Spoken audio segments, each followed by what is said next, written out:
जय हिंद दोस्तों, स्वागत है आपका आपके अपनी यूट्यूब चैनल जो मंत्रा में। तो दोस्तों, अगर चैनल पे फर्स्ट टाइम विजिट कर रहे हो तो चैनल को सब्सक्राइब करके बेल आइकन जरूर प्रेस कर लीजिएगा, क्योंकि दोस्तों शिक्षा, रोजगार और संविदा कर्मियों और अस्थायी कर्मचारी चाहे किसी भी विभाग की क्यों नहीं हो, चाहे किसी भी राज्य के हो, छोटी या बड़ी कोई भी न्यूज़ होती है दोस्तों, चाहे वेतन बढ़ोतरी, चाहे स्थायीकरण, चाहे नियमितीकरण, कोई भी न्यूज़ होती है दोस्तों, तो हम आपके लिए सबसे पहले लेके आते हैं। दोस्तों, आप किस राज्य में किस संविदा पद पर कार्यरत हो और आपका विभाग का नाम भी कमेंट करके मेरे को बताएगा, और आपको किस टाइप की खबर चाहिए प्लीज़ कमेंट करके जरूर बताएगा। मेरे पास में बहुत ज़्यादा कमेंट आ रहे थे, तो इसलिए मैं आज एक बहुत बड़ी खबर इस वीडियो में लेकर के आया हूँ। तो दोस्तों, बताना चाहूँगा, सरकारें आती रहती है, जाती रहती है, लेकिन कोई भी सरकार क्यों नहीं हो दोस्तों, जब संविदा कर्मी आंदोलन करते हैं, मांग उठाते हैं, उनको स्थायीकरण और उनका वेतन बढ़ोतरी से संबंधित, तो सरकार पहले उनकी सुनती नहीं है। अगर ये ज़्यादा बढ़ जाता है, संविदा कर्मी बिल्कुल मानते नहीं हैं और ज़्यादा मतलब आंदोलन बढ़ा देते हैं, तो सरकार उनके लिए एक कमेटी गठित कर देती है। तो दोस्तों, कमेटी में फिर गठित करने पे सरकार बोलती 3 महीने में उसकी रिपोर्ट आएगी, लेकिन ऐसा कुछ नहीं होता है। सरकार उसको घसीटते घसीटते अपना पूरा कार्यकाल जो 4-5 साल का होता है उसमें खींच देती है, और यही हुआ है दोस्तों एक राज्य में। तो दोस्तों, मैं इस वीडियो के माध्यम से आपको बताना चाह रहा हूँ।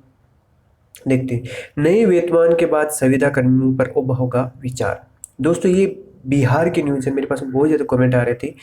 सूबे के 4 लाख संविदा कर्मचारियों को नौकरी को स्थायी करने के लिए बनाएगी उच्च स्तरीय समिति को अब राज्य सरकार द्वारा गठित वेतन आयोग का रिपोर्ट का इंतजार है। राज्य सरकार ने तय किया कि संविदा पर काम कर रहे सभी कर्मचारियों की सेवा को स्थायी करने के लिए वेतन आयोग की अनुशंसा के बाद ही निर्णय लिया जाएगा। सूबे के कर्मचारियों को केंद्रीय वेतनमान के लिए राज्य सरकार ने आयोग का गठन किया है, जो 3 महीने में अपनी रिपोर्ट देने वाला था।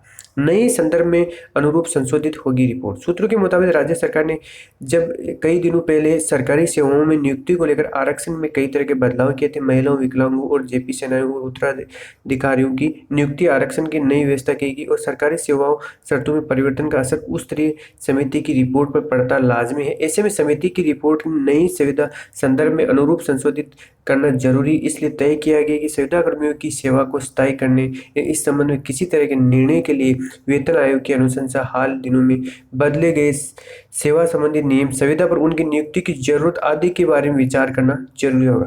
तो दोस्तों, एक्चुअली जो गठित हुई थी कमेटी, 3 माह में उसको रिपोर्ट देनी थी। बीते 9 क्या अभी तो 1-2 साल हो गया उसको, अभी तक उसका रिपोर्ट नहीं आया, और संविदा कर्मियों को की सेवा शर्तों के निर्धारण के लिए राज्य सरकार ने उस तरह समिति का गठन किया था। वो समिति को 3 महीने के भीतर रिपोर्ट देनी थी, लेकिन कार्यकाल 3 विस्तार के बावजूद अभी तक उसने रिपोर्ट नहीं सौंपी है। अब राज्य कर्मचारियों को 7वें वेतन आयोग और वेतन का निर्धारण भी नहीं हो पा रहा है, कोई निष्कर्ष नहीं निकल रहा है। दोस्तों, दिया गया था 1 साल का विस्तार, वेतन आयोग की अनुशंसा आने की अभी समय लग रहा है, इसलिए राज्य सरकार ने उच्च स्तरीय समिति के कार्यकाल को पहली बार 1 वर्ष का विस्तार दिया था। रिपोर्ट के देने के बाद समिति की नियुक्ति की प्रक्रिया भी पूरी करनी है, और यही कारण है कि इस बार लंबा विस्तार दिया है। इसलिए पहले समिति को 6-6 महीने का विस्तार मिलता रहा। समिति को पूरे मुख्य सचिव ने भी अलावा सामान्य प्रशासन विभाग, पथ निर्माण, वित्त, शिक्षा, स्वास्थ्य, जल और विधि विभाग के प्रधान सचिव भी इसके सदस्य थे। तो अभी तक इसका रिपोर्ट नहीं आया दोस्तों। सरकार बताता हूँ ना, यही ऐसे उलझाए रखती है संविदा कर्मियों को, न वेतन न स्थायीकरण, क्योंकि आज इस मतलब संविदा कर्मियों से एक तो सबसे ज़्यादा काम लिया जाता है। जैसे कि भी कमेंट मेरे पास में आते रहते हैं कि सर हम सबसे ज़्यादा काम करते हैं, किसी भी विभाग में क्यों नहीं हो। तो सरकार को सोचना चाहिए उनके मानदेय को लेकर के और स्थायीकरण को लेकर, कम से कम नियमित कर दे कि 60 साल तक आप नियमित रहोगे और आपका हर साल इतना मानदेय बढ़ता रहेगा। तो सरकार को सोचना चाहिए संविदा कर्मियों के बारे में। तो हम तो बार बार यही मांग उठाते रहे।